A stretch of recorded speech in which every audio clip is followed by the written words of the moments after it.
And welcome back to another edition of the Sand Shark Rewind. I'm your host, Bracken Lambert, alongside my guy, Wes Kerr. Wes, it was a full day yesterday. Absolutely crazy day from start to finish, but it was a good day overall. A lot of events going on around the Loco, the Sand Shark 17th annual Sand Shark Invitational, and women's soccer versus Georgia College. So that was a huge weekend for us here in the Loco. Busy day, but a rewarding one, and so great to have that St. Shark Invitational back. It's a fantastic event. Seeing some quality squads from across the Southeast compete right here in the Low Country, that's a special treat for all of us. So definitely, thank everyone who was involved in putting that on, and great work from yourself and everyone here at this USCB athletic program with the ability to put on a quality event for the Low Country at large, but also the opportunity for several other schools to, continue to prepare and get ready for these big meets ahead and produce a quality event. And you guys certainly did that, and then come right back around and watching a terrific women's soccer match in the afternoon against Georgia College. Yeah, I mean, it was a great day overall. Yeah. We'll talk a little bit more about the 17th annual Sand Shark Invitational here in just a few minutes. But yeah, I mean, that was a slew of teams all the way from Division I to NAIA schools. A little bit of a homecoming for Coach Harris as well, because where she was a grad assistant at Southeastern, their team came up. So it was also a really cool experience for her to get that first real big cross-country meet in here in Bluffton/Hardyville. But let's transition to our special guest tonight. We have the all-time winningest goalkeeper. She has every single goalkeeper record besides saves, which will probably stay with Chelsea Jones. But we're going to bring in our senior goalkeeper, Emily Worrell. Em, how's it going? It's going good. Well, thank you for joining us tonight. And I know we give you all the accolades and all that kind of stuff. We've talked about it before, but this is your senior year. You have been one of the key pieces across this team for the last 4 years. Let's just pull up. I texted it to you a little bit earlier. A career record of 26, 12, and 5. You have the all-time leading. You have the most wins in school history. 15 career shutouts. 182 saves. You faced 363 shots over your career, and you're closing in on 4,000 minutes between the pipes. Just absolutely unreal. You have allowed only 37 goals in your career, and most of them came your sophomore and junior year. But this year you have only allowed 1. So how does that feel? I mean, that's a pretty epic stat number to have. Yeah, I mean, it doesn't really I would never expected to have good stats like that. It's hard to explain. It's unreal. What a fantastic career that you've had here at USCB, and so proud to be a part of it.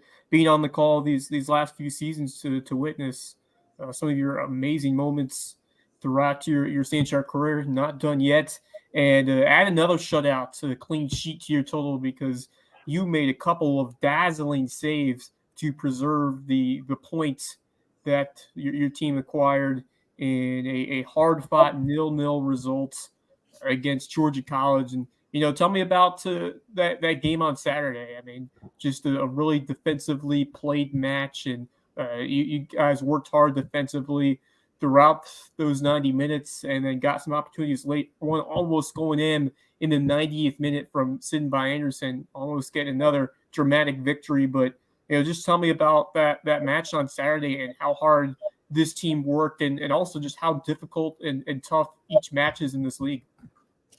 They're all difficult. I mean, our one struggle right now is getting goals, and we've been doing that and practicing that at practice all week. And I mean, we're there. I feel like it's going to come eventually, but the defense, we've just been. I can't thank my defenders enough. I'm the one in the goal, but they're the ones in front of me helping all of that. So it's crazy.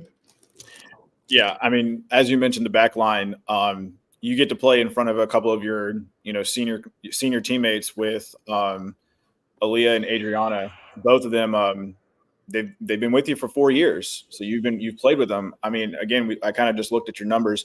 You played 8 games your freshman year, then you played 18 your sophomore year, 15 last year, and then you're up to 8 this year.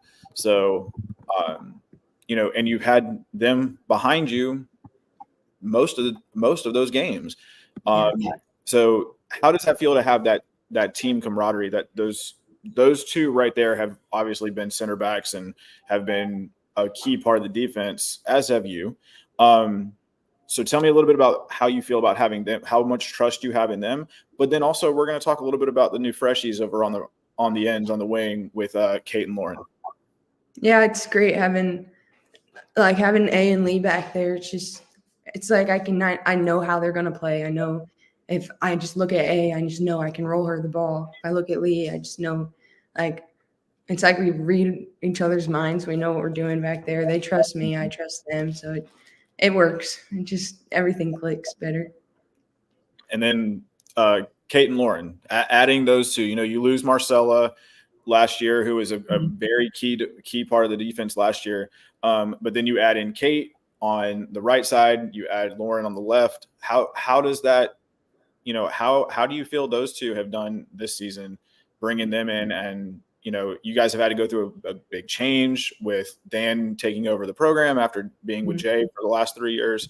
So adding those key pieces, I mean, I think this is probably one of, if not one of the top defensive lines we've ever had. Yeah, no, they're great. They're amazing freshmen. They came right in. They just knew what they had to do. And then there's really, like, Kate and Lauren, they're solid.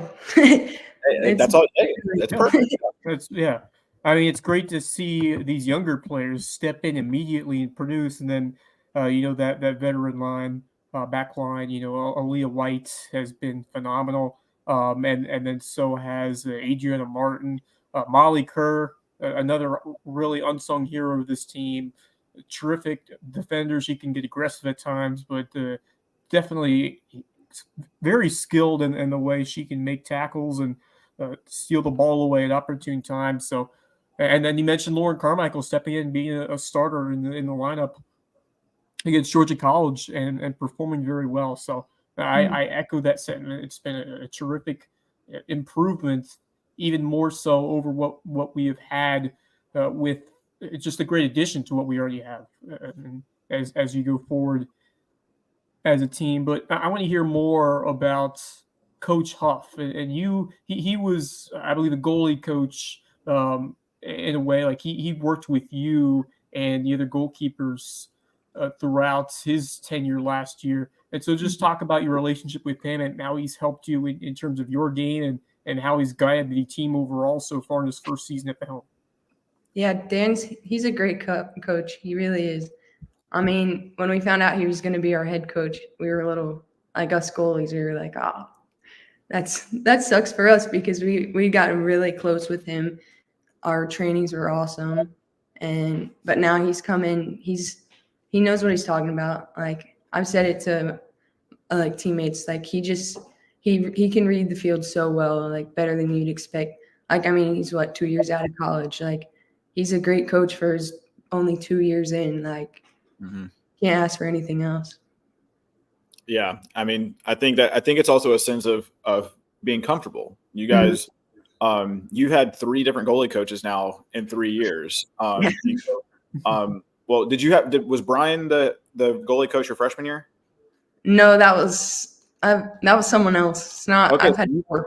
So you've had 4 different goalie coaches the last 4 years. But at least you had Jay for 3 years, so that gives you that sense of, I'm losing my words a little bit, but then you've had Dan for the last 2, and you're right. Dan has a great vision for the field, and he's done a great job so far. I think, a couple of games here and there where we're like, man, we should have had that one, but I mean, overall, we're tied atop the PBC standings. I mean, my goodness, we're tied with North Georgia with 10 points. We still have a few teams to play, Clayton State and Columbus State, who are right now at 3 and 4. I think it's kind of a good thing. Knock that first that first really tough game out early in the year and try to pick up those key wins when we did. So you've been a big part of that. You made a couple of really big saves there on the road last weekend against Aiken, and helped lead us to that win. That 89th minute, Sin gets the header, and we almost had another 89th minute. Yep. There, when you saw that, I mean, I looked at the stats and it was right down 30 seconds left. What did you think? Did you? I obviously was watching the play, but when you saw that happen and you saw her break free, did you say, "Oh my God, here it is! It's going to happen again"? Oh, yeah, I was jumping. I do this thing. I'll be jumping. I'll be going sideways, like following the ball up the field. Like it's, I go crazy, and then we don't get that goal. It's like but I was excited. I thought it was going in for sure. Yeah, and on Saturday, I mean, what a crazy last minute, and it looked like we were going to see some more Sin by Anderson magic there at the end. And once again, you made two terrific saves throughout that match to keep it scoreless and earn that point, and almost earn three if Sin would have netted that last goal. That would be the first goal in the game and the deciding goal if she had gotten it. But just take me through that game on Saturday and how you made those two key stops to keep it scoreless, and how the team kind of, it felt like they gained some more energy as it went on. I think the start was a little up and down, but I think as the game went on, you guys really started to get a second wind of energy and almost got that winning goal. Yeah, I mean, it's reflex making those saves at this point. Like, it's like the one that I did that Lee passed back to me. I didn't even realize that I didn't even realize in the moment. I was like, as soon as I did it, I knew I messed up. But had I not done that, it would have went in. So, I mean, that's one of those situations where it's like, not what I'm supposed to do, but. Oh, I know. We saw that, and I think everybody, you could see everybody out of the peripheral vision right there at the press tent, and everyone just kind of went, oh. Head went down for a split second. Dan just put his hands on his head, and it was, I mean, but you know what? Credit where credit's due, and it also takes the opposing team to score the goal, and it was a close shot. I mean, man, it was right over the crossbar, but close as horseshoes and hand grenades. It didn't go in. So one of the things I liked most about yesterday's game was seeing how aggressive you were in terms of punching the ball out on corner kicks and getting out there and being really physical, because we haven't had to do that a lot. We haven't really been out cornered at all this season, and they really did out corner us there throughout the game. And you were able to go up there and use that entire frame and expand and punch those balls out. And then, again, you can't give enough credit to the back line. Adriana, Lee, Kate, and Lauren all getting out there and pushing those balls out. So, but hey, a point's a point. You get it. You stay atop the standings, and you get there, and then you welcome. This is how we're transitioning into Lander on Wednesday. And so we played them twice last year. They've had a lot of games rained out or canceled or moved or postponed because of all of the horrific weather we've had down here in the Low Country. Thank goodness that Hurricane Martin, I think it was Hurricane Martin. There's so many of them now you don't know. Milton, there it is. Who we haven't been affected too much by that except for the North Georgia game. So as we move and we welcome Lander on Wednesday, what's your game plan? And we know that it's a key game. You get a win, you get 3 more points, and you've got a really good shot to you're looking at it there, and that matches our win total from last year with 4 conference wins. Or you pick up 1 point with a tie. So I mean, obviously you want the win, but would be satisfied with a tie. Yeah, I mean, we're used to tying Lander, so good thing we can do PKs this time. But I mean, hey, to be fair, last year's that went 2 rounds of PKs. Yep. You can't be expected to make every single save, and it was, and we had the chance. At that point, you made the big save that you needed, and then it was up to your teammates to score the goal. So. And it unfortunately just didn't go our way. Would have been great. Would have been absolutely great. But Oh yeah. it again, horseshoes and hand grenades. How close it was. Emily, you've been part of this team for a while. You have come up through this transition from playing in the NAIA to now playing in Peach Belt, and you've played the majority of your time now in this Peach Belt conference. So, yeah, just talk about your journey as a Sand Shark and how the team around you has improved, and how you've seen some incredible talent like of course Mari, but some others come across, and how they've inspired you to become a better player at your position. Yeah, I mean, coming in freshman year, we were NAIA. We were playing. There was tough teams. I think we could have done better as a team. And each year, our teams improved.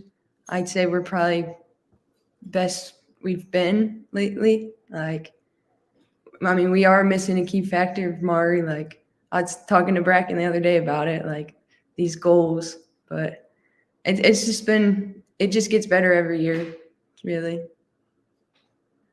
Yeah, it's great. You've made the transition seamlessly, especially your sophomore year where you won 4 Peach Belt Conference Goalkeeper of the Week awards, multiple Continental Athletic Conference awards, and then last year you picked up one, and you picked up one again this year. And honestly, I think you very much could win it tomorrow as well. Definitely putting you up for Goalkeeper of the Week. So let's hope that, we get another one and we get an opportunity to keep on seeing, and we'll just keep this year going. So, Right. But Em, I want to thank you for your time. I know it's valuable. You got to get ready for class tomorrow. Doesn't matter if your classes are online. Yeah. Go to class. But thank you, Em. We appreciate you, and we'll catch up with you later this week. Yep. Thank you for inviting me. All right. Emily Worrell, ladies and gentlemen. Yeah, Wes, we can probably talk an entire episode about Emily. She's done a great job in her career. Again, all-time leader in wins, shutouts, goals against average, career wins. I mean, anything, every stat any stat for goalkeeping, she's going to be right there at the top. I think the save statistic will stay with the current record holder, but Emily has pretty much done everything that this team is asked of her to do. And I just look back at what you mentioned in 2022 when she went on an incredible run to start the year, and that momentum really carried that team as they went throughout that season, took a big step forward, and that would not have been possible without the terrific goalkeeping of Morel, because there was a little competition for that job. Like there were others that we were talking about that we weren't sure who was going to take over and be that key producer between the pipes, and Emily just kind of ran with it, and ever since then she has been that key producer in net. And so just all props to her for how she has consistently played, and record holder in pretty much every statistical category. Is someone that will make you one of the better players at your position, if not the best in the history of this program so far. So the backbone of this team, obviously, when you talk about a goalkeeper, you have to talk about defense in front of her, and they have, as you said, have done a spectacular job. And to have that consistency with those top players in terms of Aaliyah and Adriana, who have been around here for a while. Molly's been here for a few years now, so she's used to playing behind that back line, which just continues up at every passing week, it seems. And you mentioned the game a week ago against North Georgia where you lose 1-0. One mistake kind of missed the difference in that game, and if that didn't happen, you were right with the top team in this conference. And this defense continues to impress and continuing to deliver, and helping her as we're all certainly had to earn it. She had to make 2 brilliant saves to keep that shutout intact on Saturday, and she's earning the success, and she absolutely is. And it's a team effort at the end of the day, but she has been a big reason why the direction of this program is where it is right now. It started 2 years ago, then it's just continuing to heighten, and you have to have a great goalkeeper. And she, as you said, I agree. She did everything she could in that postseason game a year ago. Just the chips didn't fall in the right spots at the end of the day in that penalty kick shootout. But just really impressive by the way she competes, the way she stays focused, and the way she just kind of digs in there when this team is really needed her to do so. You mentioned the big saves that she had to help set up the Aiken winner. That's a huge 3 points. If one of those goes back in the back of the net and she's unable to make the save, it's a completely different situation within the standings now. I mean, she's put this team with a great chance of getting that top 4 spot, potentially hosting the tournament game at this point. Obviously, some more work to be done. Huge games upcoming. Lander is going to be enormous, and then Flagler as well. I mean, those are 2 games that are against solid teams that they haven't been on as high of a star as they would have wanted to, which makes these games even that more important for USCB to get results out of, because you can't really discount any of these teams in this conference. Even the Albany State game, they had to work for was a 3-2 win, and it was tense to the very end. So there really isn't any easy matchup in this conference at all. Yeah, no. There's really not. You've got Columbus State, who's the number 3 team in the country, who we'll welcome as the last regular season game. And then hopefully at that point, we're still looking at hosting a playoff game. And that's, we got a little bit of help in the standings, and now you can kind of start looking at the rest of the schedule and saying, hey, where can we fall with that? That would be a good target. That's a good target at this point, is to get that top 4 game. That's a good target to aim for. And it gives you home field advantage is everything in the postseason if you can get it. And it's just to finish in the top half and to get that top 4 spot, heading into your first year as a full-time Peach Belt member next year. And that's a great place to be. And I think these Flagler and Lander games are going to be the ones that are really telling. If you can get 4 out of those 6 points, I'd say they would be in great position going forward to try to achieve. Obviously, you want to get as many points as possible, but I'm thinking if you can get 4 around that range, I think it puts them in a very, very favorable position going forward. And if they take care of business of the games that they should play well in the rest of the way, and maybe steal 1 or 2 against some quality opponents, but the opportunity is right in front of them now. At this point, top in the standings. Obviously, they've played a few more games compared to some of the other teams, but this is exactly where you want to be, tied for first overall. I mean, you can't do much better than that. Yeah. So we'll welcome Lander. This past game against Georgia College kicked off a 4-game road home series for USCB. Lander comes to Finland on Wednesday, and then we welcome Albany State back down here on Saturday the 19th, where we will honor our senior class, which is pretty hefty, and we'll talk a little bit more about that after next Sunday on senior day, after senior day. And then we welcome Flagler on Tuesday. So there is a schedule change that was just confirmed yesterday due to games, trying to get everybody in a little bit, get a little bit of rest. Everyone's scrambling. Everybody's scrambling because of the weather, so we've had to kind of mix and match. So that would be Tuesday the 22nd against Flagler. So make sure to – and same time, 2 o'clock kickoff, or is there a different start time as well to that match? No, it's still scheduled for 2 o'clock. We'll get all that squared away. Once we have everything, we'll make sure that we make the social media announcement, but here it is live on air. But let's transition to the racetrack real quick. USCB had a slew of teams come in, again, like we said, from D1 to NAI. Old NAI Sun Conference rival SCAD came back. But, I mean, look at on the men's side. These are the teams that came in: Winthrop, Converse, Georgia Southern, Southeastern, USC Aiken, Erskine, SCAD, Newberry, Claflin, Mount Olive, South Carolina State, Fort Valley State, Voorhees, Savannah State. That was on the women's side, and then pretty much the same roster on the men's side as well, except for Northeast Technical College. That's a new school. That's an NJCCA team. So Good showing for USCB. The guys finished 9th, the girls finished 11th. Man, I'm hoping one day.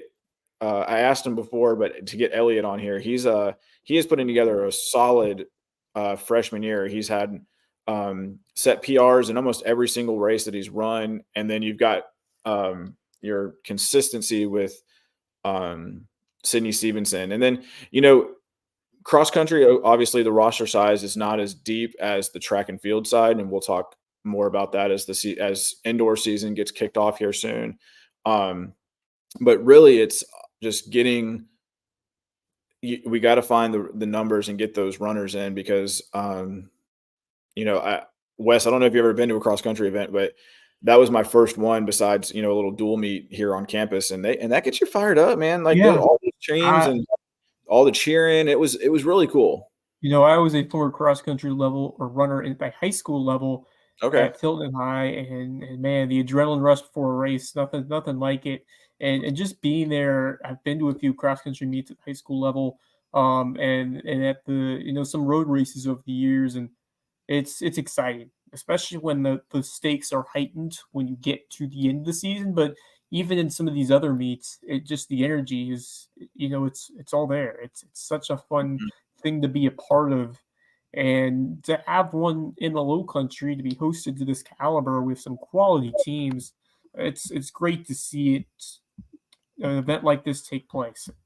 You rattled off some of these teams, some Division I opponents like Winthrop, Georgia Southern, so some quality schools that showed out well on over the weekend. But for USCB, still a lot to be proud of in terms of their finish against some, as I said, some very good teams. And what a great event! It's just great to have it once again back here this year.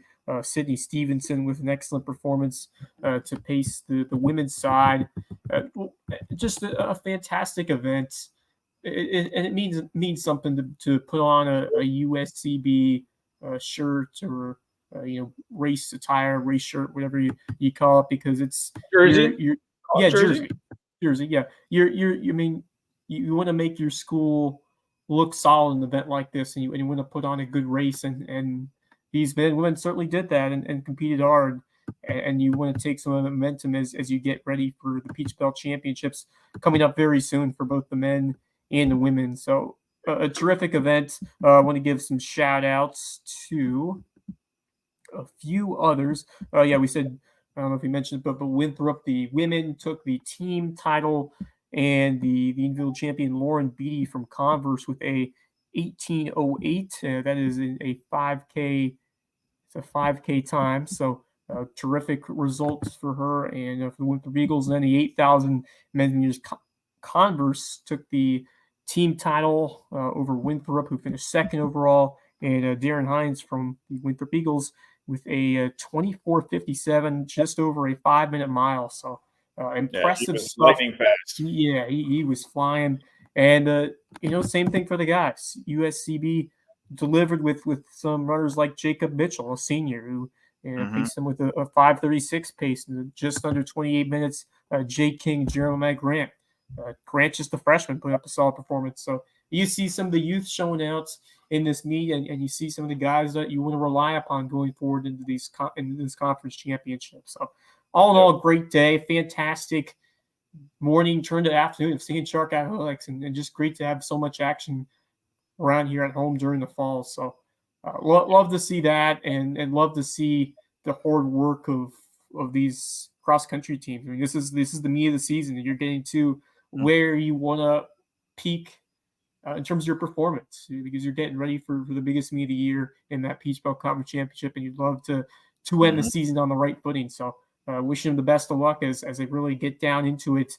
This is the time of year you really start to up that train and get to the best shape that you're going to be in as you get to that championship meet.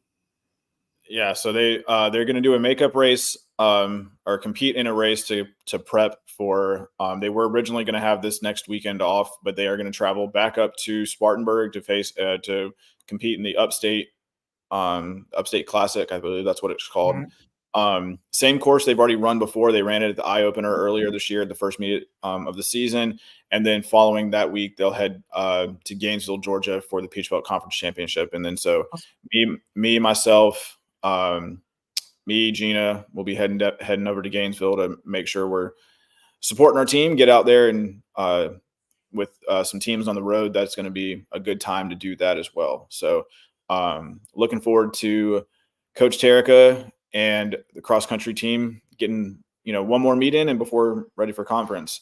But let's move over to the links real quick. That's the other sport that's in season right now. They're non-championship season in the fall, but both men and women's golf are, coming. They've got one more tournament each to wrap up their fall, and they'll be played in the next 2 weeks each, or next 3 weeks. Excuse me. They both are off this week.